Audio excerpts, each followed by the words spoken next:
वित्त मंत्री पी चिदम्बरम आज लोकसभा में पेश करेंगे लेखानुदान। चुनावी साल में अंतरिम बजट के जरिए यूपीए 2 सरकार की ओर से मिल सकती है चुनावी सौगात। करों के मोर्चे पर हमले झेल रही सरकार की ओर से सेवा कर में कटौती के आसार। 2009 के लेखानुदान में तत्कालीन वित्त मंत्री प्रणब मुखर्जी ने की थी सर्विस टैक्स में कटौती। उद्योगों को रिझाने के लिए उत्पाद शुल्क में कटौती की संभावना। एक्साइज ड्यूटी घटी तो सीमेंट और ऑटोमोबाइल सेक्टर को होगा फायदा। चुनावी साल में किसानों को सरकार से राहत की उम्मीद। 2008 में यूपीए 1 की सरकार ने कर्ज माफी के तौर पर किसानों को दिया था बड़ा तोहफा। अंतरिम आम बजट में सोने की इंपोर्ट ड्यूटी में कटौती के आसार। सोने पर 10% के आयात शुल्क को 8% किए जाने की संभावना। अंतरिम बजट के बीच संसद में तेलंगाना मुद्दे पर हंगामे की आशंका। तेलंगाना विरोधी आंध्र प्रदेश के सांसद की कार्यवाही में पहुंचा सकते हैं बाधा। हंगामे के चलते रेल मंत्री मल्लिकार्जुन खड़गे नहीं पढ़ पाए थे पूरा अंतरिम रेल बजट। लोकसभा में मिर्चकांड के बाद संसद की सुरक्षा मामलों की समिति की आज बैठक। सांसदों की जांच पड़ताल के मुद्दे पर चर्चा के आसार। लोकसभा अध्यक्ष मीरा कुमार ने विशेषाधिकार समिति को सौंपा मिर्चकांड का मामला। कांग्रेस सांसद पीसी चाको की अगुवाई वाली समिति करेगी पेपर स्प्रे कांड की जांच। 13 फरवरी को लोकसभा में आंध्र प्रदेश से कांग्रेस सांसद एल राजगोपाल ने सदन के भीतर किया था गोल मिर्च पाउडर का छिड़काव के चलते कई सांसद हो गए थे बीमार। लोकसभा के विशेषाधिकार समिति की जांच में दोषी पाए जाने पर जा सकती है राजगोपाल की संसद सदस्यता। समिति की जेल की सजा देने का भी अधिकार।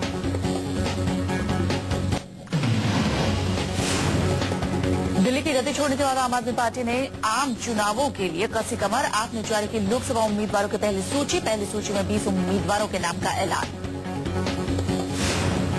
अमेठी में कांग्रेस उपाध्यक्ष राहुल गांधी के खिलाफ कुमार विश्वास को आपका टिकट। दिल्ली की चांदनी चौक सीट से कपिल सिब्बल के खिलाफ ताल ठोकेंगे पत्रकार से नेता बने आशुतोष। पश्चिमी दिल्ली सीट से कांग्रेस सांसद महाबल मिश्रा के खिलाफ आप टिकट पर लड़ेंगे पूर्व पत्रकार जनरल सिंह। दिल्ली से सटे गुड़गांव से पहली बार चुनावी मैदान में उतरेंगे पूर्व चुनाव विश्लेषक योगेंद्र यादव। नागपुर से बीजेपी के पूर्व अध्यक्ष नितिन गडकरी के खिलाफ मैदान में उतरेंगी आपकी अंजलि दमानिया। केंद्रीय मंत्री मनीष तिवारी की लुधियाना सीट से आपके उम्मीदवार बनेंगे नामी वकील एसएच फुल्का। दक्षिण मुंबई सीट से केंद्रीय मंत्री मिलिंद देवड़ा के खिलाफ पूर्व बैंकर मीरा सन्याल को आपका टिकट। उत्तर पूर्वी मुंबई सीट से चुनाव लड़ेंगे सामाजिक कार्यकर्ता मेधा पाटकर। अमेठी से उम्मीदवारी के ऐलान के बाद कुमार विश्वास चलाएंगे झाड़ू उठाओ बेईमान भगाओ अभियान। कांग्रेस उपाध्यक्ष राहुल गांधी को विश्वास ने दी बहस की चुनौती। नौकरी छोड़ने के बाद एक दिन भी नहीं ली छुट्टी। कपिल सिब्बल के खिलाफ टिकट मिलने पर बोले पत्रकार से नेता बने आशुतोष। यूपी के बजाय दिल्ली से चुनाव लड़ने के सवाल को बताया जायज। राजनीति ने खोई मर्यादा और साख। लोकसभा उम्मीदवार बनाए जाने के बाद मेधा पाटकर का बयान। दिल्ली में केजरीवाल के 49 दिनों के शासन को बताया काबिल तारीफ। नितिन गडकरी के खिलाफ आम आदमी पार्टी के टिकट को अंजलि दमानिया ने बताया बड़ी जिम्मेदारी। नाम लिया बगैर गडकरी को बताया भ्रष्टाचार का जनक। लुधियाना से टिकट दिए जाने पर 84 दंगों के पीड़ितों के वकील एसएच फुल्का ने जताई खुशी। मनीष तिवारी के खिलाफ जी जान से लड़ने का किया ऐलान। सिस्टम से भ्रष्टाचार मिटाने का लिया संकल्प। उम्मीदवारों के चयन की प्रक्रिया पर सामने आया आम आदमी पार्टी का दोहरा रवैया। उम्मीदवारों के चयन में जनता की राय लेने के ऐलान की खुलेआम अनदेखी। आम आदमी पार्टी के लोकसभा उम्मीदवारों की पहली सूची जारी होते ही शुरू हुई बगावत। लुधियाना से टिकट के दावेदार बलबीर अग्रवाल ने आप पर लगाया टिकट बेचने का इल्जाम। नागपुर सीट से टिकट की दावेदार रूपा कुलकर्णी ने अंजलि दमानिया को टिकट दिए जाने पर जताई हैरानी। कहा गडकरी के खिलाफ चुनाव लड़ने के लिए आप नेतृत्व पिछले 2 महीने से कर रहा था गुजारिश। टिकटों के बंटवारे पर आम आदमी पार्टी में घमासान बढ़ने के आसार। लोकसभा टिकट हासिल करने में नाकाम रहने पर बढ़ सकती है अंदरूनी बगावत। दिल्ली से आपके निष्कासित विधायक विनोद कुमार बिन्नी और संस्थापक सदस्य मधु भादुड़ी पहले ही छोड़ चुकी हैं आम आदमी पार्टी का साथ। मधु ने आप नेतृत्व पर लगाया था कार्यकर्ताओं की अनदेखी का आरोप।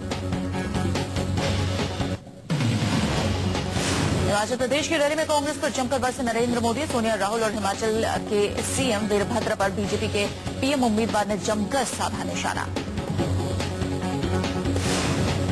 सोनिया के जहर की खेती वाले बयान पर मोदी ने फिर किया पलटवार। कांग्रेस पर लगाया तेलंगाना के नाम पर आंध्र प्रदेश में लोगों को आपस में लड़ाने का इल्जाम।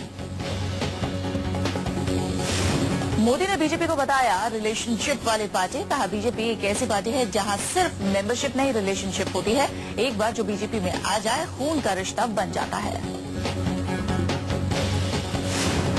मोदी ने कांग्रेस को बताया करप्ट। कहा अगर कांग्रेस के नेता करप्ट नहीं तो विदेशों से काला धन लाने में आनाकानी क्यों। बीजेपी के पीएम उम्मीदवार ने कहा मेरे आगे पीछे कोई नहीं है, मैं किसके लिए करूंगा भ्रष्टाचार।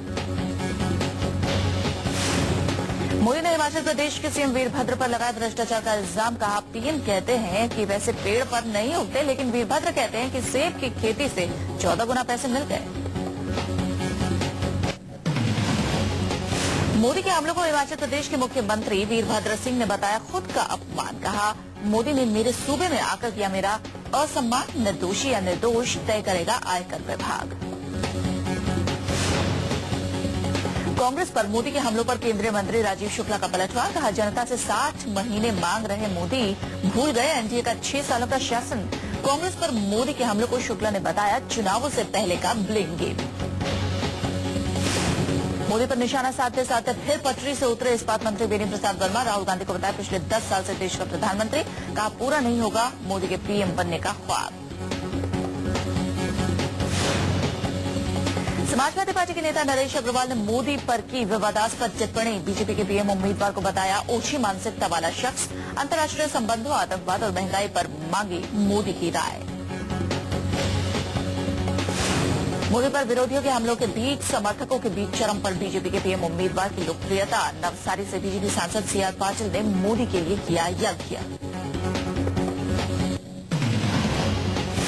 कर्नाटक की तुमकुर रैली में बीजेपी और आरएसएस पर राहुल गांधी ने साधा निशाना। कहा बीजेपी और आरएसएस नहीं करते महिलाओं का सम्मान। आरएसएस के संगठनों में महिलाओं के लिए जगह नहीं। चुनावी साल में राहुल के महिला मतदाताओं को लुभाने की कवायद। पंचायतों, विधानसभाओं और संसद में ज्यादा से ज्यादा महिलाओं की नुमाइंदगी की जताई ख्वाहिश। राहुल के बयान पर आरएसएस का जवाब। आरएसएस ने कहा राहुल नहीं जानते संघ की कार्यशैली। संघ परिवार से ज्यादा कोई नहीं करता महिलाओं का सम्मान। कांग्रेस उपाध्यक्ष के बयान पर दुखी बीजेपी नेता रविशंकर प्रसाद बोले राहुल के पास बोलने के लिए मुद्दों का टोटा। घोटालों और भ्रष्टाचार पर राहुल की चुप्पी पर सवाल उठाए। बीजेपी प्रवक्ता मीनाक्षी लेखी ने की राहुल गांधी के बयान की आलोचना। कहा संघ में महिलाएं और पुरुष मिलकर करते हैं काम। मीनाक्षी ने कांग्रेस पर महिला आरक्षण विधेयक को लेकर नौटंकी करने का लगाया इल्जाम। बीजेपी के प्रधानमंत्री उम्मीदवार नरेंद्र मोदी पर बिहार के सीएम नीतीश कुमार का जबरदस्त हमला। नीतीश ने मोदी को बताया स्वयंभू प्रधानमंत्री और अफवाह मास्टर। मोदी से नीतीश कुमार ने पूछे सवाल। मोदी बताएं पाकिस्तान पर कब करेंगे हमला और चीनी कब्जे से कब छुड़ाएंगे भारतीय जमीन। आपके लोग प्रधानमंत्री तो बन ही गए अपने मने से, तो भाई प्रधानमंत्री बन ही गए तो पाकिस्तान पर हमला कब कर रहे जरा बताइए। चीन जो बहुत बड़े भूभाग पर कब्जा किए हुए है उसको छुड़ाने के लिए कै दिन के अंदर हमला करिएगा जरा बताइए। नीतीश ने मोदी का नाम लिए बगैर बिहार के लोगों से अफवाह मास्टर के चक्कर में नहीं पड़ने की दी नसीहत। कहा अफवाह मास्टर के चक्कर में पड़ने पर पटरी से उतर जाएगी बिहार के विकास की गाड़ी। एनडीए से बाहर होने के फैसले पर बोले नीतीश हमने नहीं बीजेपी ने किया जनमत के साथ विश्वासघात। बीजेपी पर लगाया रास्ता भटकने और वादा तोड़ने का इल्जाम। नीतीश के बाद पर बीजेपी का पलटवार। रविशंकर प्रसाद का बयान नीतीश को नहीं दिख रहे बीजेपी के अच्छे काम। संभावित हार से सहमे नीतीश कुमार। मोदी को बताया सुशासन का प्रतीक।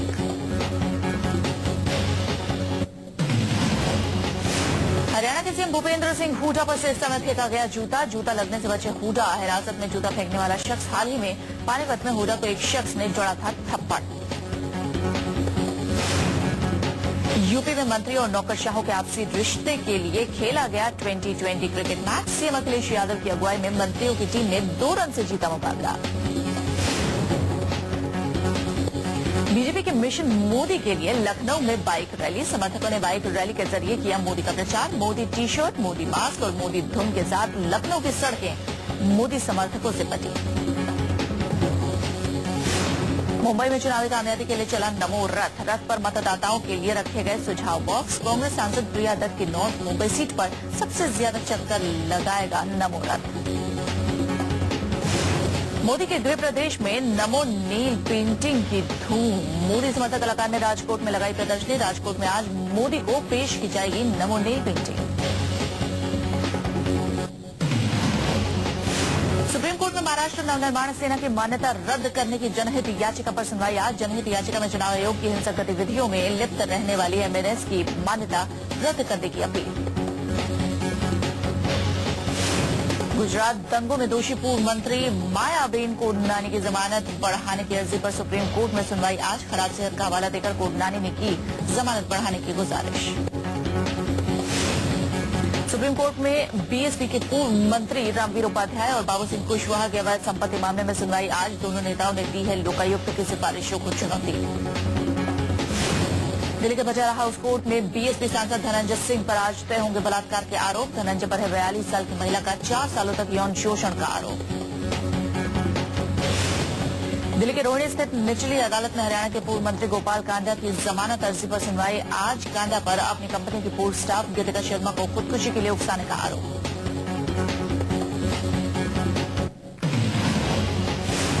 पटना में बंद कमरे में 25 साल की महिला की लाश मिलने से सनसनी। मृतक का नाम पवित्रा देवी। पड़ोसियों का दावा, वैलेंटाइन डे के दिन पति अमित के साथ पवित्रा ने जमकर की थी मस्ती, लेकिन पति के नशे की आदत से परेशान थी पवित्रा।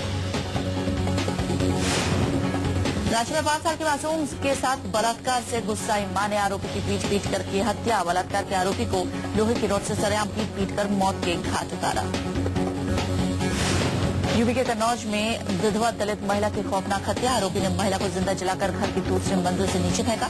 शिकायत दर्ज करने के बजाय पुलिस ने पीड़ित परिवार को सरेआम धमकाया।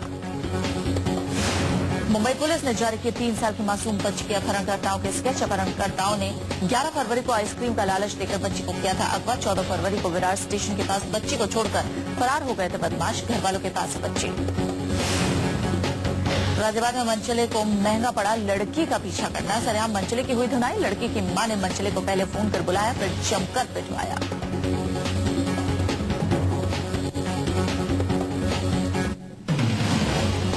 पैरोल पर रहा जेडीयू के बाहुबली नेता मुन्ना शुक्ला अपनी पत्नी अनु शुक्ला के प्रचार में जुटे। अनु को जेडीयू से लोकसभा टिकट मिलने के सवाल पर बोले मुन्ना, इफ बट का सवाल नहीं, पक्का मिलेगा टिकट। मुंबई के नए पुलिस कमिश्नर राकेश मादे ने संभाला कार्यभार। बांद्रा की गलियों से निकले लड़के के पुलिस कमिश्नर तक के सफर को बताया सपनों के सच होने जैसा। सत्यपाल सिंह के इस्तीफे के बाद मुंबई पुलिस कमिश्नर की कमान संभालने के बाद बोले मारिया, बर्दाश्त नहीं स्ट्रीट क्राइम। जनता के दोस्त और बदमाशों के दुश्मन के तौर पर काम करेगी मुंबई पुलिस। जम्मू कश्मीर के सोपोर में सुरक्षा बलों से मुठभेड़ में एक आतंकी ढेर। सुरक्षा बलों पर आतंकियों ने पीछे से बोला हमला। सुरक्षा बलों के पलटवार में ढेर हुआ एक आतंकी। पश्चिम बंगाल के बांकुरा में इंसानी बस्ती में हाथियों का आतंक। हाथियों के हमले में एक बच्चे की मौत। हाथियों के आतंक से दहशत में स्थानीय लोग। दार्जिलिंग में ताजा बर्फबारी से खुशनुमा हुआ मौसम। बर्फबारी का लुत्फ उठाने में जुटे सैलानी और स्थानीय बाशिंदे। शिमला में लगातार बर्फबारी से जनजीवन अस्त व्यस्त। भारी बर्फबारी से हलकान हुए शिमला के लोग। धर्मशाला में भी जारी है बर्फबारी। हल्की परेशानी के बीच बर्फबारी का लुत्फ उठाने में मशगूल हुए स्थानीय निवासी और सैलानी। बर्फबारी से मैक्लोडगंज के नजारे हुए मनमोहक। भारी बर्फबारी से मैक्लोडगंज की तमाम सड़कों पर जाम के हालात। ताजा बर्फबारी से सफेद चादर में लिपटी कश्मीर घाटी। कश्मीर की वादियों में हुई बर्फबारी तो जम्मू के मैदानों में हुई जमकर बारिश।